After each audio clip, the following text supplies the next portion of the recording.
Well, hello, good evening, and welcome to episode 21 of Humanity versus Insanity, the Crane Report. Well, there is so much going on right now. It's almost a case of which subjects do I address. But it's also becoming a bit of a comedy. And the good news is that more and more people are seeing through the comedy and watching the machinations and the manipulations and the backtracking of the mainstream media surely is beginning to wake up even the most moribund brain out there. Of course, since my last show, we've had the James Foley saga with the media ramping up this beheading, which basically anybody could pretty much see was clearly a faked film. Of course, eventually it took a film expert to present to the mainstream media the hypothesis that the whole thing might just have been faked. And of course, there are many people now investigating these false flag events. I remember just 13 years ago, in the immediate aftermath of 9/11, there was barely about 24 of us around the globe researching the events in the immediate aftermath of that charade. Now, of course, there are literally hundreds of thousands, if not millions of people who know very well that the events of 9/11 were certainly not as they were cracked up by the mainstream media. And call it a hunch, but I would say a certain Russian president is holding an ace card right now. And one has to wonder at what point he decides to play that ace and reveal what Russia knows about the events of 9/11. Putin is demonstrating that he is a master statesman, whereas in the UK, the people that we have as the political elite are to statesmanship what myxomatosis is to rabbits. So needless to say that I don't have too much respect for the British political elite. And in fact, yesterday at an event in Glastonbury, I asked the audience, how many people are proud to be British? And only one young man put his hand up. And when I asked him what it was about Britain that he was proud of, he actually had to think about it for a few seconds before he said, the football. Well, after England's performance at the World Cup, I wouldn't even class football as anything that we can be proud of. In fact, it's the old joke, isn't it? What do you call an Englishman in the second round of the World Cup? Ref. Well, meanwhile, back to the charade. And on Sunday, when was it? Sunday. Gosh, I'm losing track of days. Today is Tuesday. We're a day late. But on Sunday in the media, we had this in the Sun. Ukraine at point of no return. It's war. Well, this is, of course, exactly what the West wants. They are trying to ramp up the excuse to launch World War III. If they can't do it via Israel, if they can't do it via ISIS, more of which in a second, then let's try it on with the Ukraine.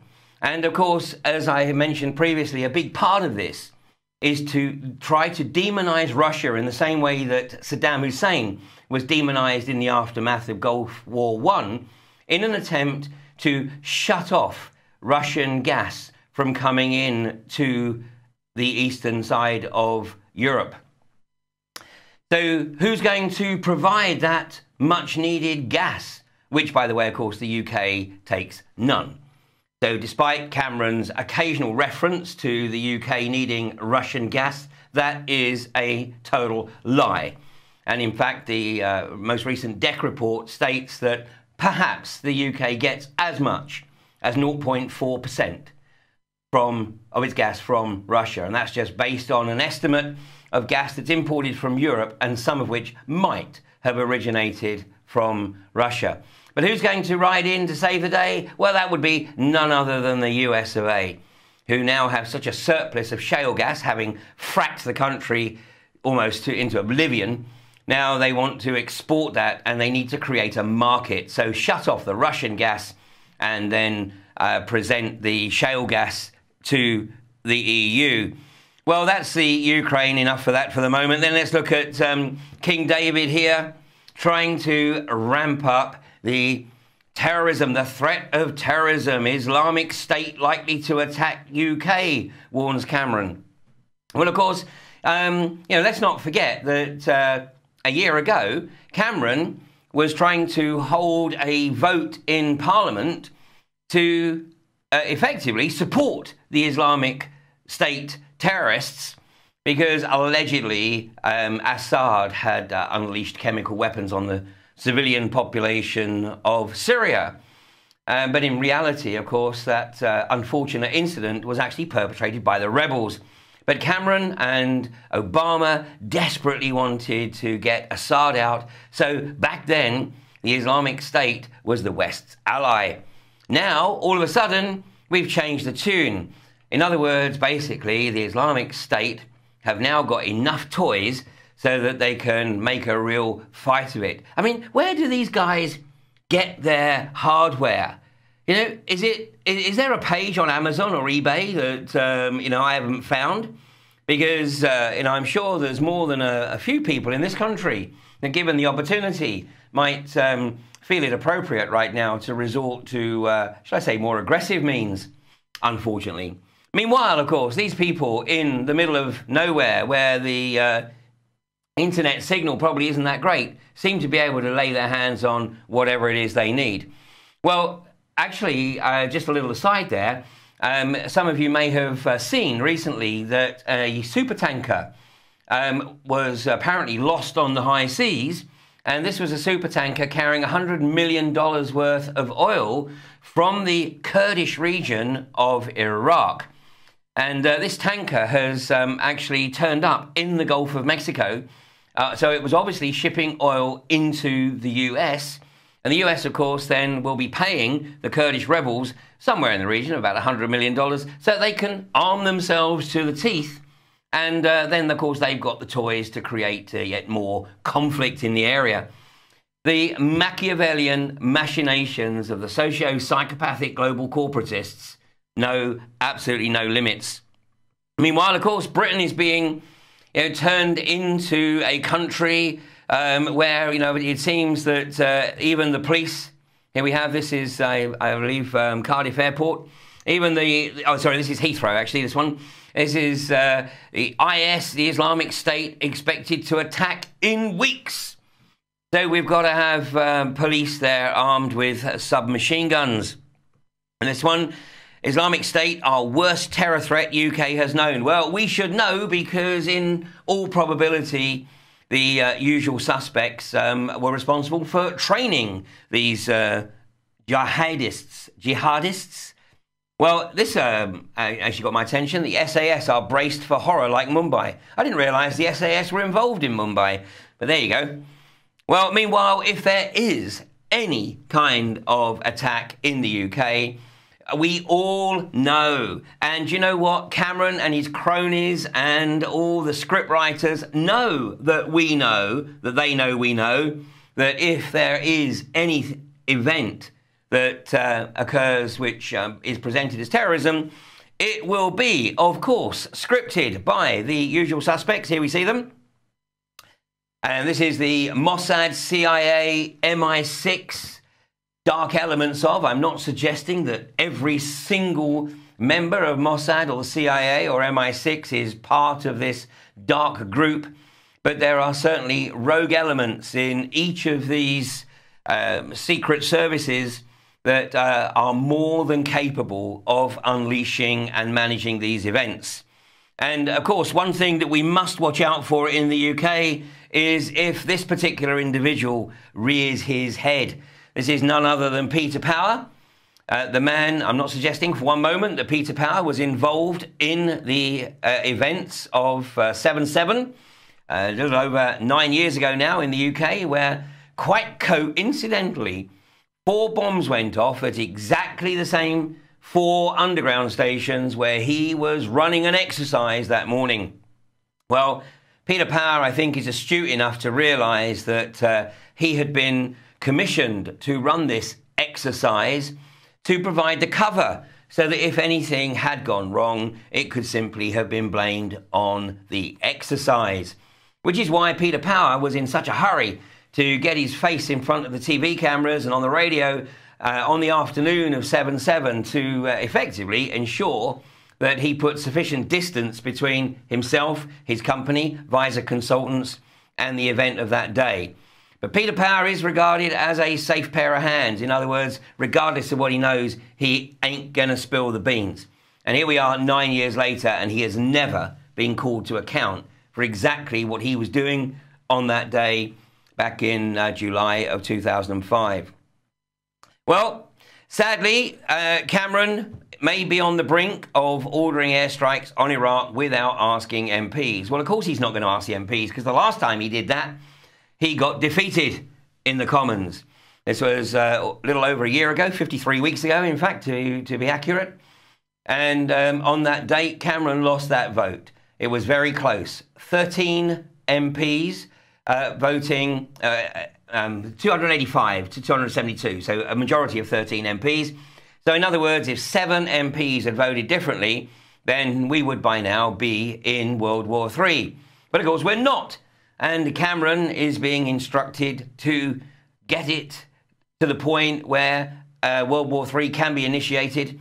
So he now wants to order the airstrikes. Well, once again, you know, the British public have to do what they did last year, which is get in touch with your MP. I mean, as you're going to see this week, and I think in every week, it's time to engage in the process.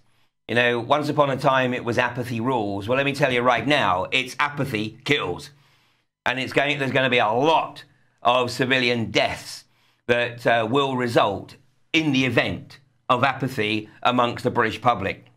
We have to get in touch with our MPs, with their offices, just as we did last year, and let them know that there is absolutely no support whatsoever for another illegal war.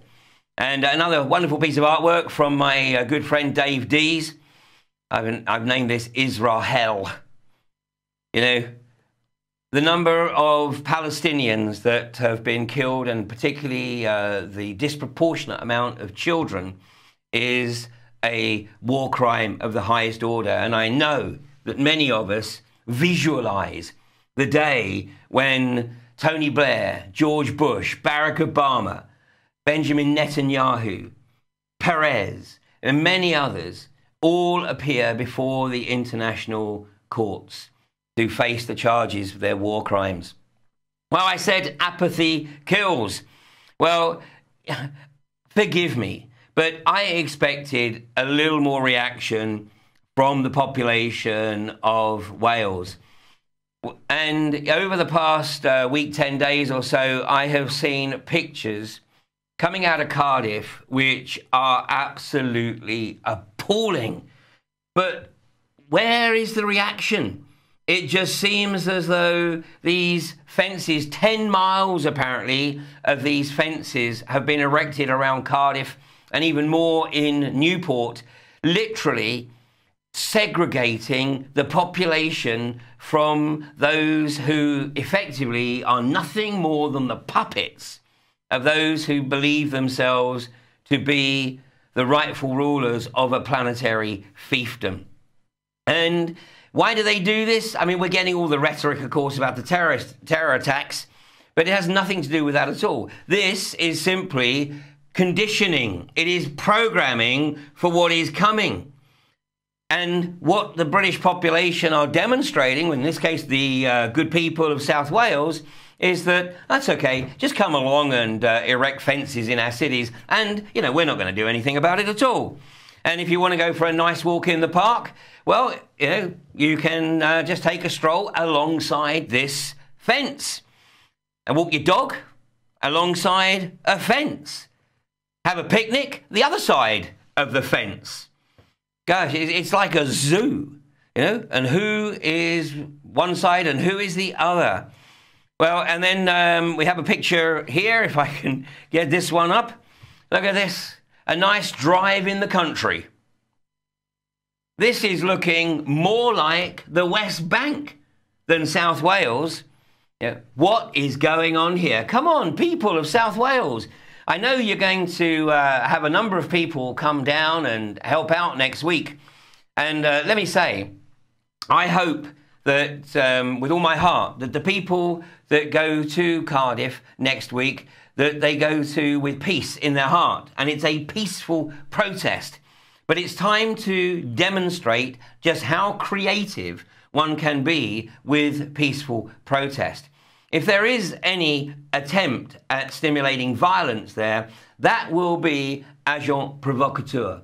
And the onus will be on the peaceful protesters to expose the agent provocateurs. You can generally spot them. They're generally carrying a black backpack. And when they are arrested, keep your eye on them, because what will happen is that they will be taken to the rear and then the handcuffs will be let off and then they'll be just pushed away. You know, this is a very ugly business. So, interesting times. You know, we have Israel that would seem to have realized that it is losing global support. You know, it is my opinion that the Israeli government set out to deliberately ramp up the anti-Jewish feeling around the world in an attempt to force Jewish communities to leave their host countries and go to Israel and, of course, bring all their assets with them. But fortunately, you know, more and more members of the diaspora, of the expatriate Jewish people, are letting it be known that they do not support the aggressive agenda of the Zionist Jewish government of Israel. So whilst that plays out in the Middle East, here in the UK and in the US, the onus is on us to make sure that the socio-psychopaths that have been manipulated into public office do not start another illegal war on the basis of the best interests of the population. Meanwhile, we have another very interesting event occurring in literally just a couple of weeks' time. And I've received many texts and emails asking for a comment or two on Scottish independence.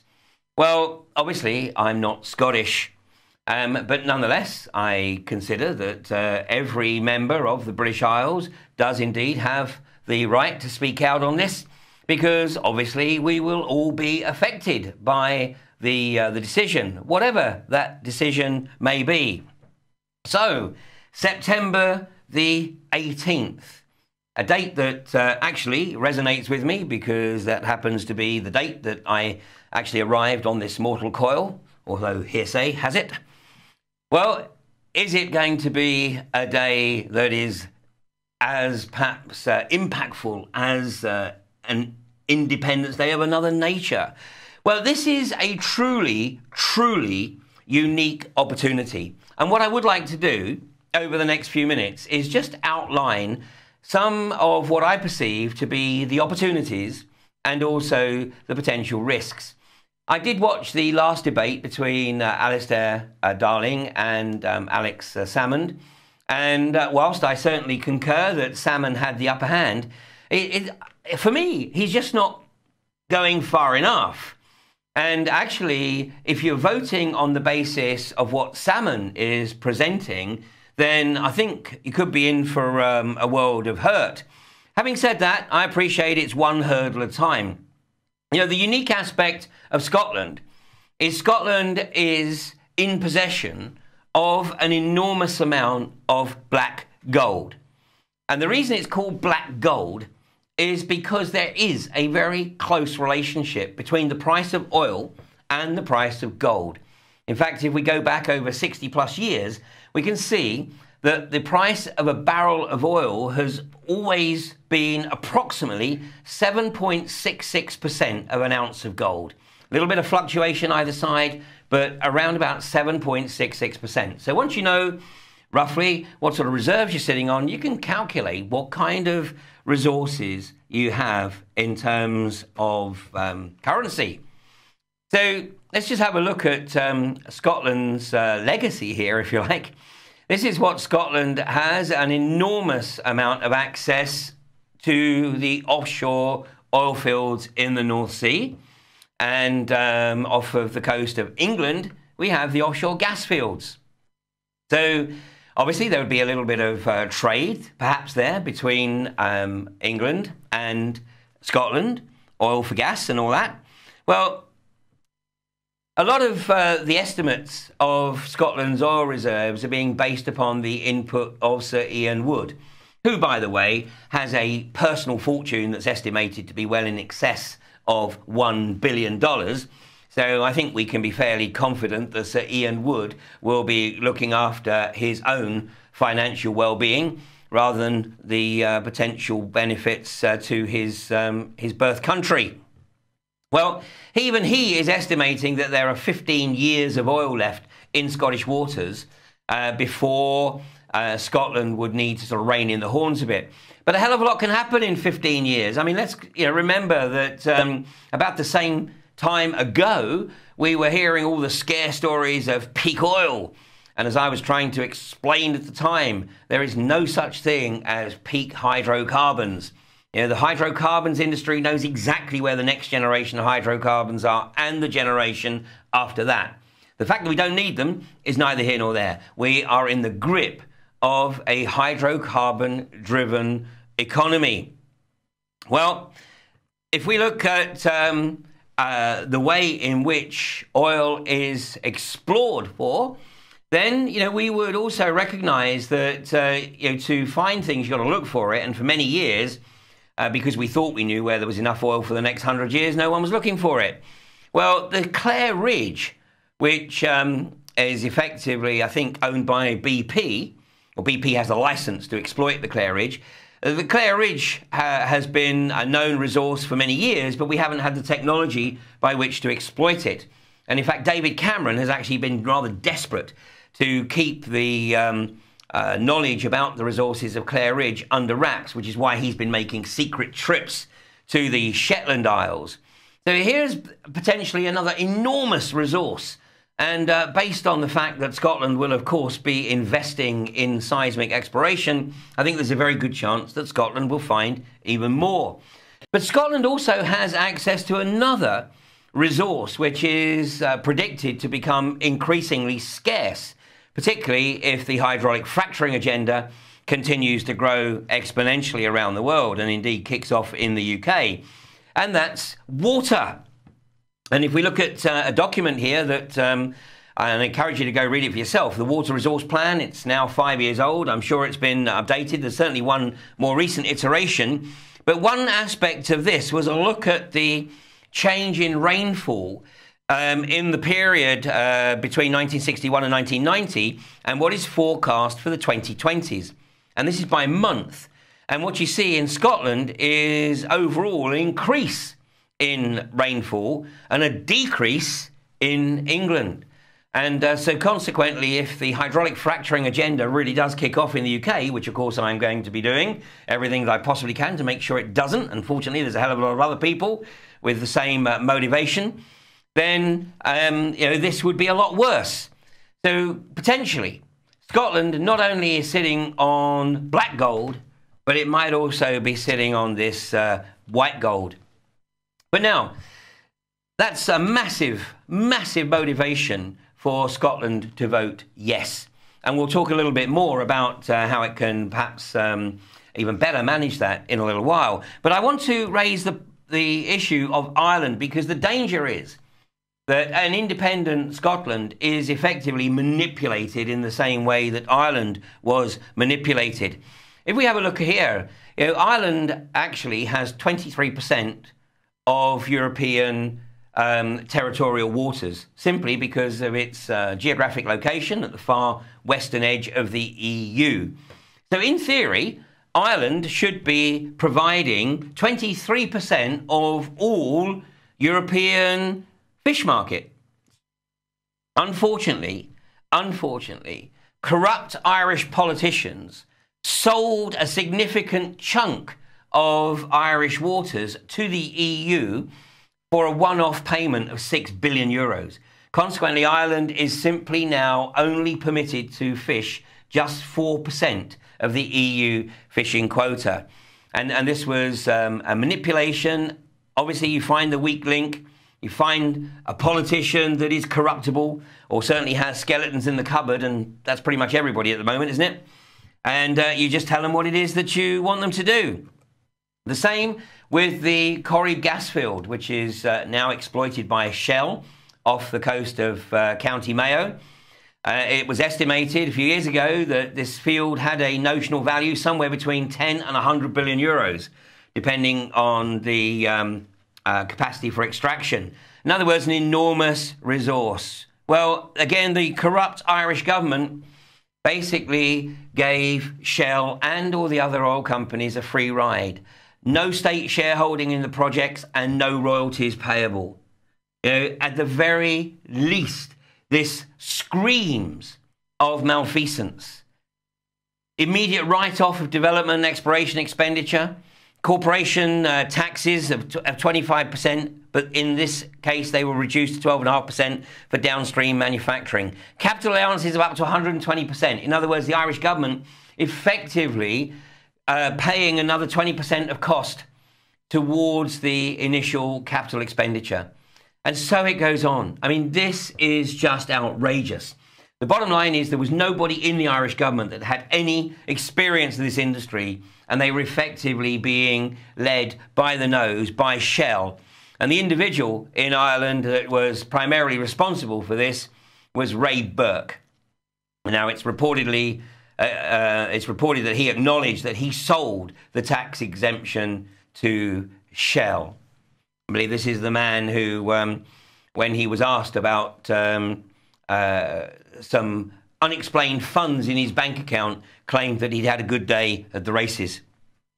So this is the kind of legacy, probably, that you're going to get if the likes of Ray Burke get in, because in Ireland, it's not just the offshore fields, but it's also the massive Loch Allen Basin shale gas resource right in the heart of Ireland. So, who was the guy who manipulated all this? Well, it was an Irishman. It was none other than Sutherland. Here we have.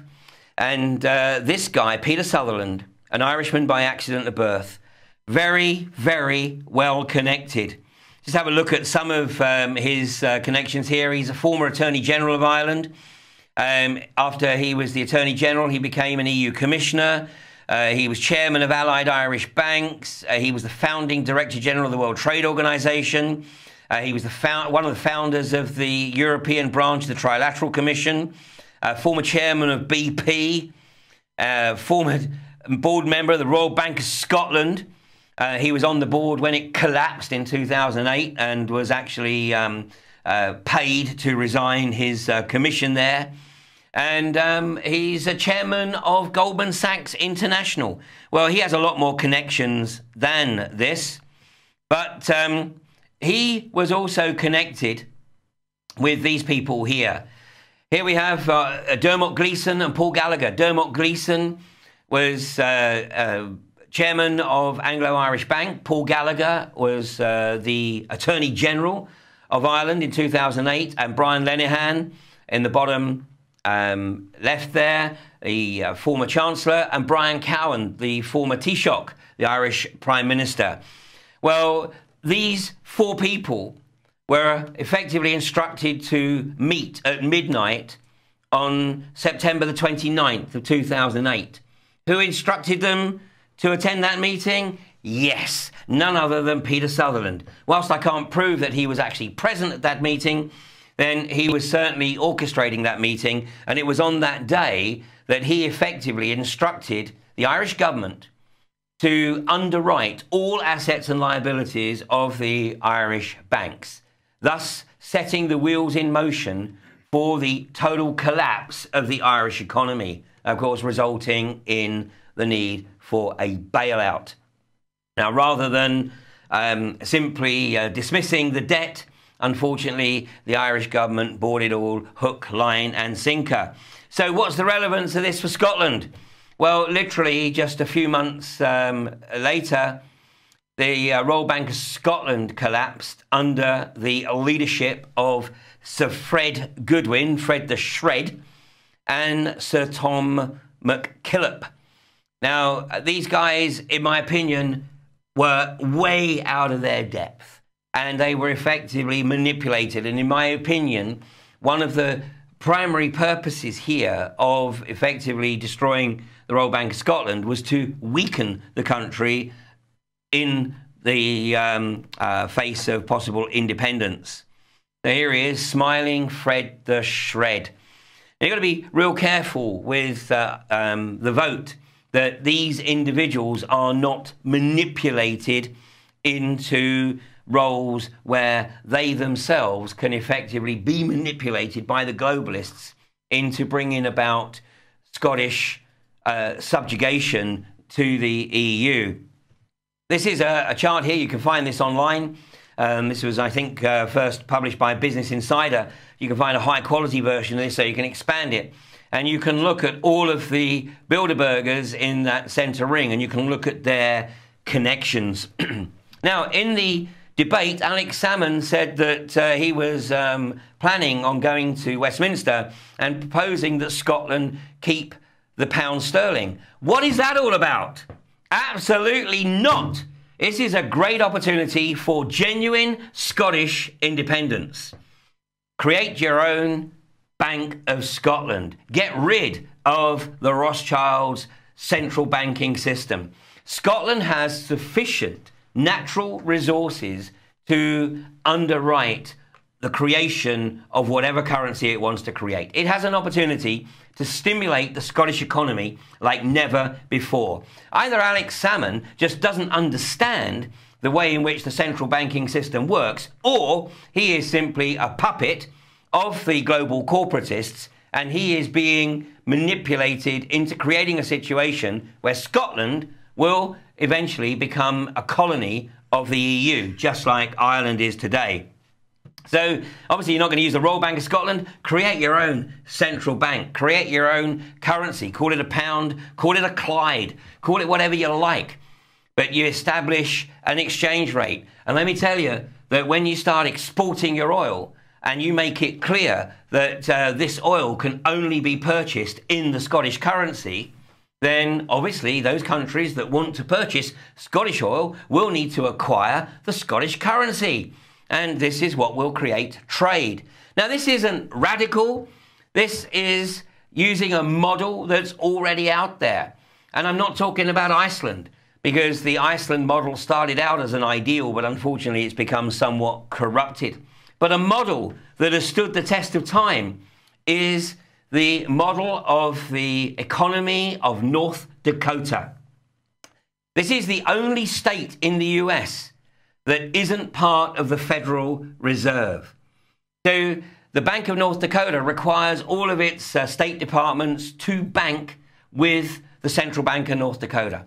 Now, admittedly, obviously, this is it's a very large area. It's about 40% larger than England. But the population of North Dakota is just 60% of the population of Devon, which is why when North Dakota opted out of the Federal Reserve back in 1922, the Federal Reserve bankers just decided to let it do its own thing.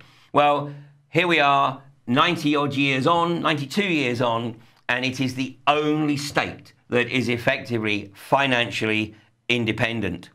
So there's the model. Take a look at North Dakota. It works for North Dakota. It can work for Scotland.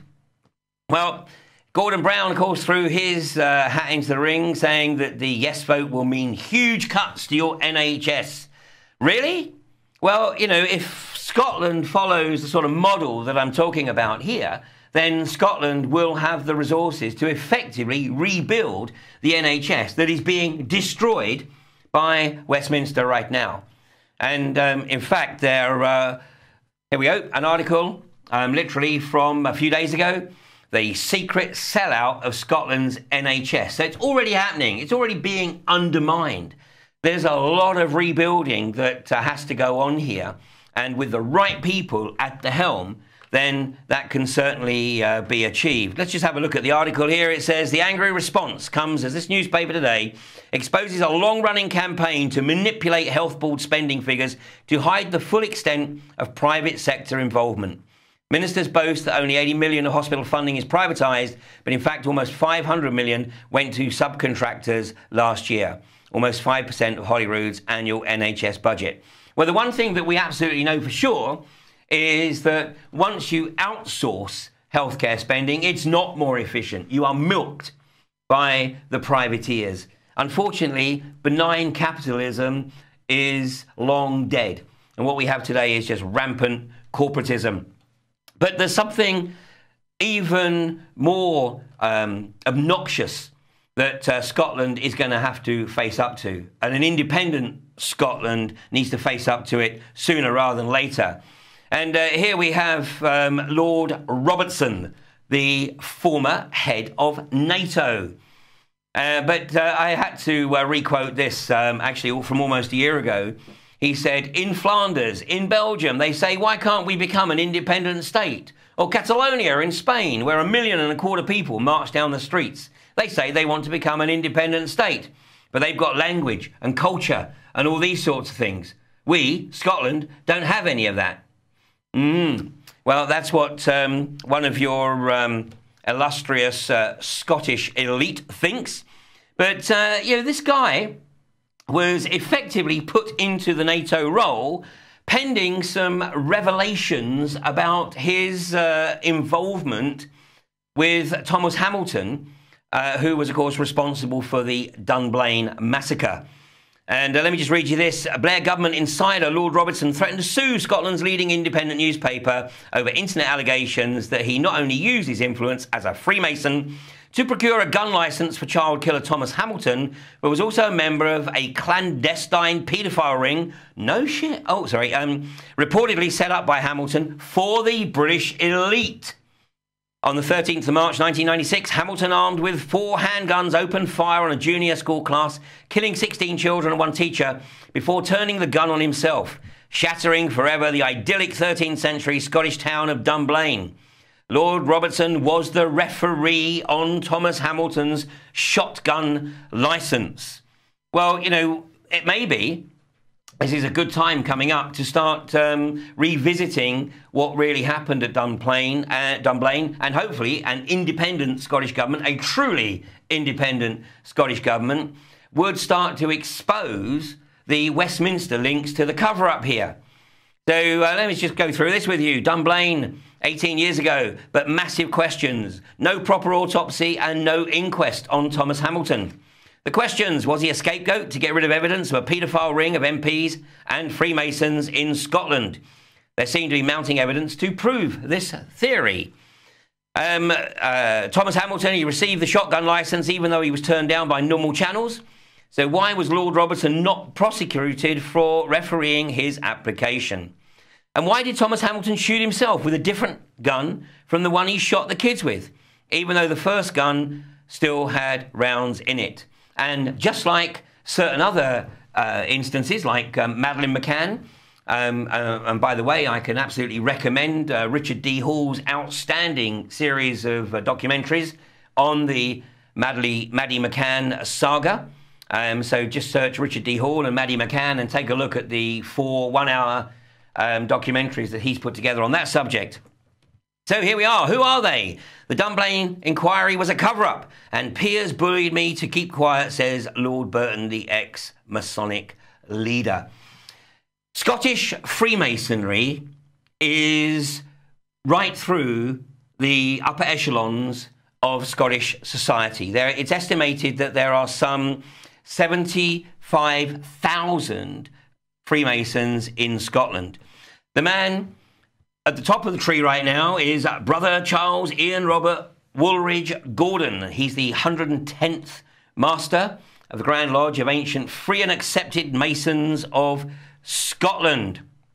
And the responsibility is going to be very firmly on his shoulders to perhaps even make Freemasonry transparent in Scotland. Never has there been a better opportunity. And also there's the opportunity for an independent Scottish government to lift the 100 years ceiling on the investigation into the Dunblane massacre. And my conjecture is that Lord Robertson, of course, is probably somewhat central to that inquiry. Meanwhile, of course, some other things that Scotland needs to address. Many of you will be familiar with the case of Robert Greene. And we're looking at a totalitarian police state potentially in Scotland at the moment, where anybody who dares challenge the state is effectively locked up under house arrest indefinitely. So is that going to be addressed by an independent Scotland?